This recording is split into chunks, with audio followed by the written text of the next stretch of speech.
Olá pessoal, bom dia, tudo bem? Hoje temos grandes notícias para trazer para vocês, grandes novidades e também uma enorme oportunidade de desfazer um mal-entendido que está acontecendo aí com relação ao que o juiz Samuel Alito da Suprema Corte Americana decidiu sobre o estado da Pensilvânia. Fora outras notícias aí bem importantes que estão ganhando quase nenhum destaque na mídia e no noticiário nacionais. No internacional também não, mas principalmente no noticiário nacional. Pessoal, se você está chegando agora, fica o convite para você se inscrever no canal. Caso já seja inscrito, verifique se a sua inscrição está ativa. E se gostar do vídeo, não esqueça de deixar o seu like. Se você também quer receber todas as novidades, clica aqui embaixo no sininho das notificações. Então, pessoal, o que está saindo aí na grande mídia é, lá na Pensilvânia o caso já era. O caso acabou, o caso não tem mais futuro, o juiz da Suprema Corte simplesmente rejeitou o caso, então pode tirar o cavalinho da chuva, podem desistir aí porque já era. Pessoal, realmente houve aí uma negativa, mas a negativa não foi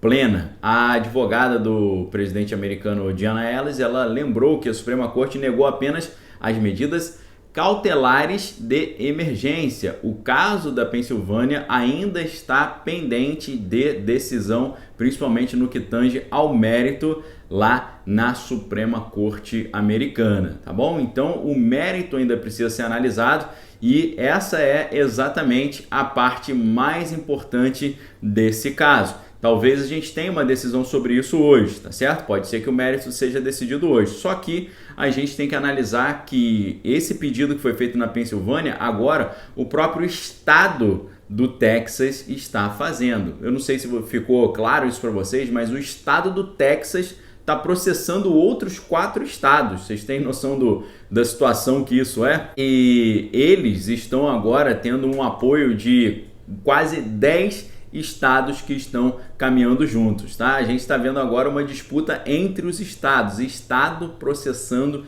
estado, e esse pedido está tendo um apoio cada vez maior. Só para você ter uma ideia do que está nesse pedido lá do Texas, que o pessoal está dizendo, isso aí é mais coisa de propaganda, né? Isso é uma questão retórica, né? Só para aparecer na mídia. Não é não. Caso fosse, os outros estados não teriam integrado. Antes de eu falar para vocês os outros estados que estão nesse processo, vejam o que o pedido traz. Conforme estabelecido no escrito e na reclamação em anexo, a eleição em 2020 sofreu irregularidades significativas e inconstitucionais nos estados réus. Supostas alterações dos atores não legislativos às leis eleitorais devidamente promulgadas pelos estados em violação da cláusula eleitoral que confere aos legislativos estaduais autoridade plenária em relação à nomeação de eleitores presenciais. Dezenas de testemunhas testemunhando sob juramento sobre bloqueio físico e expulsão de candidatos republicanos, milhares das mesmas cédulas correm várias vezes nos tabuladores, misteriosos despejos noturnos de milhares de cédulas lá nos centros de apuração. Certos funcionários também dos estados réus apresentaram a crise sanitária como justificativa para ignorar as leis estaduais relativas à ausência e votação pelo correio. Por esses atos ilegais, os estados réus não só mancharam a integridade dos votos dos seus próprios cidadãos, mas as suas ações também degradaram os votos dos cidadãos nos estados que permaneceram fiéis à Constituição. Vejam só como é o processo. Pessoal, isso aí é sem fundamento. Não é sem fundamento não, porque o fundamento disso é a legislação eleitoral. A legislação eleitoral diz que uma pessoa só poderia votar pelo correio se ela desse uma justificativa. Ela precisa justificar. O que aconteceu? Eles criaram uma lei chamada Lei número 77. Com essa lei número 77, eles permitiram que todo mundo pudesse votar pelo correio sem dar uma justificativa. Isso pode ser feito, tá? Você pode fazer isso, só que tem que ser feito por meio do processo devido. O processo devido é uma votação em 2 turnos nas 2 casas legislativas do estado, 2 turnos na Câmara, 2 turnos no Senado e depois uma validação popular dessa decisão. Eles não fizeram isso, simplesmente deram a canetada lá, criaram uma lei no ano passado, em 2019, liberando todo mundo para poder votar pelo correio sem ter ainda essa possibilidade de ter que dizer o motivo. E o interessante é que essa lei foi criada no ano de 2019 antes de qualquer problema de crise sanitária acontecer. Curioso isso, né? Eles já estavam se programando e agora estão usando a crise sanitária como desculpa de algo que eles fizeram muito antes dessa crise sanitária aparecer. Agora, para você entender como é que funciona essa batalha de comunicação aí, todo mundo dizendo, Pensilvânia já era, o presidente Trump já era. Pessoal, 7 estados estão se juntando ao estado do Texas na ação judicial que eles estão impetrando diante da Suprema Corte contra a Geórgia, o Michigan, o Wisconsin e a Pensilvânia. Quem trouxe essa informação foi o coronel Alan West, que na noite de ontem ele deu uma entrevista falando exatamente sobre isso. O Alan West, ele é coronel do Exército, também líder estadual do Partido Republicano lá no Texas. E ele mostrou o seguinte, que o negócio está forte, o negócio está crescendo, porque enquanto procuradores gerais desses estados estão sendo processados, estão falando, isso é um absurdo e tal, não pode ser assim, simplesmente 7 estados já aderiram ao processo do Texas, argumentando que a Equal Protection Clause, aquela cláusula de proteção igualitária, foi violada nessa eleição de estado para estado. Os estados que já entraram nessa luta aí junto com o Texas foram Louisiana, Arkansas, Alabama, Flórida, Kentucky, Mississippi, Carolina do Sul e Dakota do Sul. É possível que a gente veja aí 10 estados processando esses outros 4 que estão até agora resistindo em reconhecer que não seguiram o que a legislação constitucional determina para as votações no colégio eleitoral. Isso que a gente está vendo aqui é exatamente o plano original da equipe jurídica do presidente sendo implementado. O plano original deles, e é exatamente por isso que eles estavam fazendo aquelas audiências públicas, a ideia do Rudolph Giuliani, da Diana Ellis, dessa equipe de advogados do presidente americano é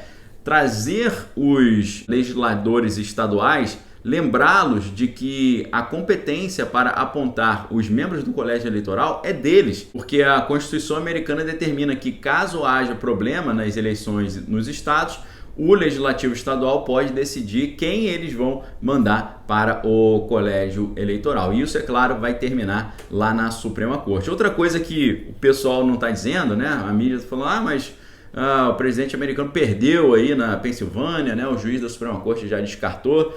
Além de nós termos aí esse mérito ainda ativo, né, eles só recusaram o pedido emergencial, agora o senador americano Ted Cruz ele já se disponibilizou a fazer sustentação oral defendendo o caso da Pensilvânia lá na Suprema Corte. O senador Ted Cruz ele já fez esse trabalho, ele já trabalhou fazendo sustentações orais na Suprema Corte, tem uma larga experiência nesse assunto e é uma grande colaboração, um grande acréscimo dessa equipe aí e dessa luta, tá certo? Agora, uma outra notícia muito importante que você provavelmente não vai ver nem ela ser citada no grande noticiário é que o comitê da posse presidencial simplesmente rejeitou um pedido da campanha do candidato Biden para poder organizar já a posse. Então, os membros ali que são dessa comissão, que são republicanos, eles votaram contrariamente. E a resolução ficou empatada em 3-3, né? Porque os 3 republicanos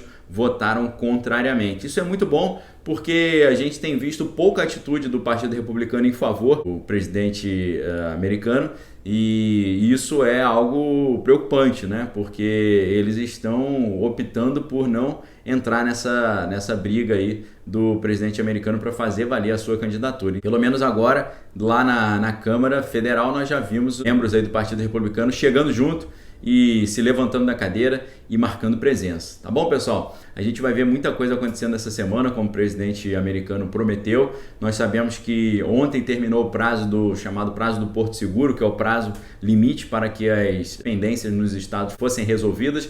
É claro que a gente tem agora, em termos de data, né, hoje é dia 9 de dezembro, até o dia 11 todos os estados têm que resolver as suas pendências internamente, porque no dia 14 será o voto, quando os membros do colégio eleitoral se reunirão para votar. E eu já falei para vocês que depois disso eles vão enviar esses votos selados, as cédulas seladas para o Congresso Nacional, da forma que no dia 6 de janeiro o novo Congresso eleito, né, os novos deputados federais e senadores, vão se reunir para abrir esses envelopes das cédulas do colégio eleitoral e contar os votos, né, no dia 6, para a posse que só acontece no dia 20 de janeiro. Só que muitos especialistas estão lembrando que essas datas aí do dia 11 de dezembro, 14 de dezembro, 6 de janeiro, são datas que são infraconstitucionais. federais, ou seja, são leis federais, não são cláusulas pétreas consagradas na Constituição, ou seja, diante de cenários aí de irregularidades e problemas na contabilização, esses prazos podem ser suspensos e estendidos.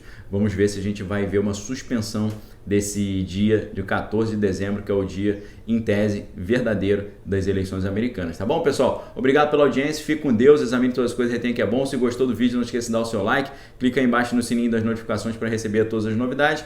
Se você já é inscrito, verifique se a sua inscrição está ativa, e se não é inscrito, fica o convite para você se inscrever, tá? A briga tá grande ainda, o negócio tá quente aqui, não deixe se levar por essas notícias aí, porque lá na Pensilvânia a coisa tá acontecendo e tá caminhando ainda, tá bom? Um abraço para vocês, fique com Deus, valeu!